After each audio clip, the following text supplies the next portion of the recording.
It was in 1440 in the month of June that the poet Saint Kabirdas was born in Kashi in Uttar Pradesh. It is said that his mother was a devout Brahmin widow who went on a pilgrimage and gave birth to Kabir.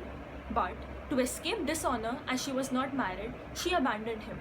Young Kabir was adopted by Nima, the wife of a Muslim weaver. Kabir was on a spiritual journey to seek the truth, which is clearly manifested in his poetry. To satiate his spiritual quests, he became the disciple of a very famed sage in Varanasi, that is, Ramananda. For Kabir, God is beyond any personal form or attributes, beyond time and space, beyond causation. His God is knowledge, bliss. His God is the Shabda or the word. Kabir did not acknowledge distinctions based on castes. He spoke against idol worship and criticized both Hindus and Muslims for their rituals, rites, and customs which he thought were futile. He suggested that truth, which he often called Ram, is with the person who is on the path of righteousness. This way, he opened people's eyes.